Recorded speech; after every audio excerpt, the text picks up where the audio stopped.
পিস্তলটা বের করছে, পিস্তলটা বের করে গুলি কই করবো, গুলি করে বলতেছে গুলি ঠ্যাঙ্গে ঘরে চলবে না। পরে বলতেছে তোর কাছে কি কি আছে দে। পরে আমার মোবাইলটা নিছে, তারিফে বলছে। এবং আমি সুরেশ সরকার, গাজীপুর জেলা ছাত্র দলের সাবেক সহসভাপতি। আমি দীর্ঘদিন করে রাজনীতি করে আসছি। আমরা এলাকায় রাজনীতি করি। এখন আমাদের নেতার নির্দেশ, এলাকায় কোনো সন্ত্রাস, চাঁদাবাজ তাদের না করতে পারে, আমরা এই বিষয়ে তাদেরকে সতর্ক করছি। তারা এলাকায় সন্ত্রাস, চাঁদাবাজ করে, তারা আওয়ামী লীগের ফেসিস্ট। আওয়ামী লীগ গভর্নমেন্টে তারা অনেক অত্যাচার করছে। এখন তারা এলাকায় সন্ত্রাস, চাঁদাবাজ করে, আমরা কেন অন্যায় প্রতিবাদ করি? তাদেরকে কেন আমরা বলি যে অন্যায় না করার জন্য? এই কথা বলার জন্য এটা নিয়ে আমাদের বোঝের এলাকায় তারা আরো বিগত কয়েকবার অ্যাটাক করছে। তাদের আমি অভিযোগ একবার দেওয়া আছে, আমার একটা অভিযোগ দেওয়া আছে। তাদের প্রথম নাম হইলো, আমাদেরকে অ্যাটাক করছে মুসলিম মাসের ছেলে আসেল, যে শীর্ষ সন্ত্রাসী। তার নামে একাধিক অসমুল্লাহ শ্রীপুর থানায় আছে। বর্তমানে সে পলাতক। আজকে সে এলাকায় তার দলবল নিয়ে মুভ করছে। এবং কিছুদিন পূর্বে সে শীর্ষ সন্ত্রাসী সুমন তার দলবল নিয়ে তাকে চিন্তাই করছে। এটা পুরা বাংলাদেশ জানে, শ্রীপুর থানা জানে, শ্রীপুর থানা বিএনপির আহ্বায়ক জানে, আমাদের ডাক্তার বাচুর সাহেব উনিও জানে। এখন উনি আমাকে এই যে রাসেল, শীর্ষ সন্ত্রাসী রাসেল, বিজয়, বিল্লাল, তারিফ, নয়ন, জাহিদ, বুরহান এবং একটা ছেলে আছে, ওটার নামে এই মুহূর্তে মনে নাই, ওরা সবাই 15 থেকে 20 জন মিলা আমাদেরকে অতর্কিত হামলা করে।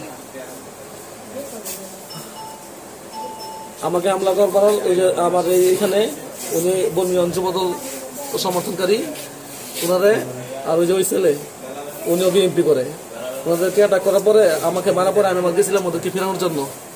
তারপর ওরা আমাকে ধরে অস্ত্র দেখায়া পিস্তল দেখাইছে। পিস্তল দেখায় মারে নাই, কিন্তু পিস্তলটা গুলি করে নাই। ওদের কাছে হ্যামার ছিল আর জিআইটার রড ছিল। এই যে প্রমাণ, আমার পিঠে বাইরে, এখানটা হ্যামার বাইরে, আমার মাথার মধ্যে বাইরে, আমাকে এলো কোথায় অনেক আঘাত করে। 1 ঘন্টা পর্যন্ত আমাকে পিঠাই।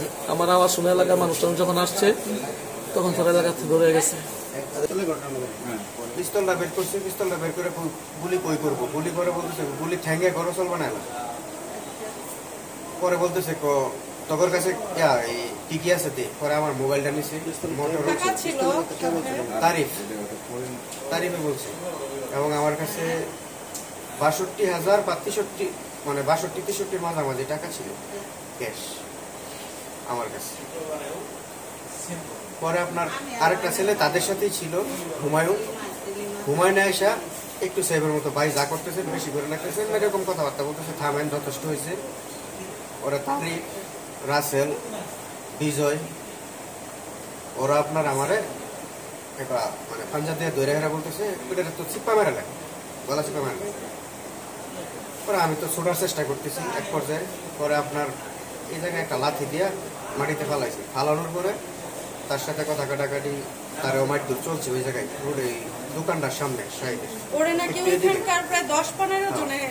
যখন এরকম ঘটনা হয়ে গেছে, তখন আমরা তো প্রথম চাইবো। পরে তো আপনার 3-4 দিকটা শুধু খালি এলো পাতারি লাঠি লোটা লিয়ে লোকজন মানে মনে করেন দেশি অস্ত্র আমার এই সেই এইগুলো দিয়ে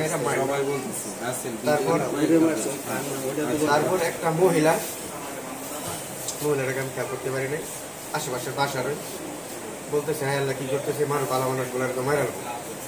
এই একজন অন্ধকার তো রাস্তায় জ্যাম বাজে নাই তখন, রাস্তা তো আপনার এই যে গ্রাম্য রাস্তা চিনি তো, তারপর গ্রাম্য রাস্তা না, লোকজন মোটামুটি আপনার ছিল, কিন্তু তাদের ভয়ে তো অস্ত্র, পাশাপাশি আপনার হ্যামার, হকি, তারপর আপনার এরকম রড পাকানো, এইগুলোর সামনে কে আসবে?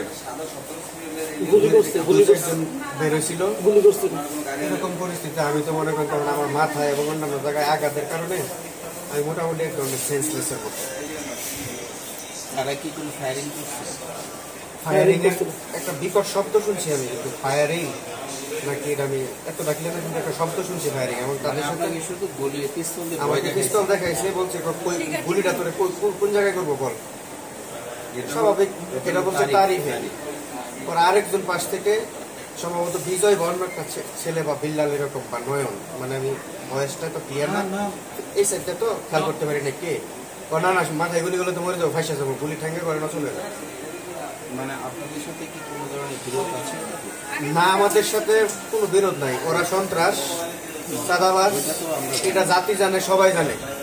এটা আমরা আপনাদেরকে টার্গেট করলো কেন হঠাৎ করে আজকে? বলতেছি, সে সাবেক জেলা ছাত্রদলের সহসভাপতি, আমি বিএনপি সমর্থনকারী করবো, এটা মোটামুটি যারা আমার চেনা জানা, এবং আমি পাশাপাশি বড়ুবাজার উচ্চ বিদ্যালয়ের শিক্ষক, বড়ুবাজার উচ্চ বিদ্যালয়ের শিক্ষকতা করি। তো আমাদেরকে টার্গেট কেন করছে? তারা অন্যায় করতো, অন্যায়ের প্রতিবাদ করছে। যারা ইলিগেল করছে, আপনারা সাংবাদিক আছেন, যাচাই বাছাই করেন আমাদের নামে কোনো অভিযোগ, কোনো অপরাধ, কোনো অত্যাচার, কোনো নিপীড়ন, কাউরে হুমকি দামকি অথবা গালিগালাজ, এই ধরনের কোনো রিপোর্ট আমাদের বিরুদ্ধে পাবেন না। আপনারা যাচাই বাছাই করেন, কোনো সমস্যা নেই। আনুমানিক 7:30 আমাদের 3 জনের রিক্সায় আমরা এক রোগী দেখতে যাচ্ছিলাম। পরে কলেজের পিছনে আশা ব্যাংক সংলগ্ন আমাদের রিক্সার গতিরোধ করে তারিফের সাথে আছে রাসেল আর নয়ন, এই 3 জনকে চিনছি। আর বাকি আরও যে আনুমানিক 30 জন ছিল তাদেরকে আমরা চিনি না, 3 জনকে চিনতে পারছি। সে গতিরোধ করে আর সবার আগে সুয়েলটা নামায় নিছে রিক্সা থেকে, নামায় এলো কথারই মারতে শুরু করছে। এনামুলটা নামাইছে কয়েকজন, আমার নামায় নিচে কয়েকজন। এলো কথারই আমাদেরকে আনুমানিক 30 মিনিটের মতো মারপিট করছে আমাদেরকে। পরে এলাকার কয়েকজন লোক এসে আমাদেরকে এখানে সেভ করছে, সেভ করে আমার করে দিচ্ছে। আমার এরপর তাদেরকে আরও বেশি মারছে। আমার সেভ করে কয়েকজনে একটু এদিকে নিয়ে আসছে, আর পরে তাদেরকে আরও অনেক বেশি জখম করছে।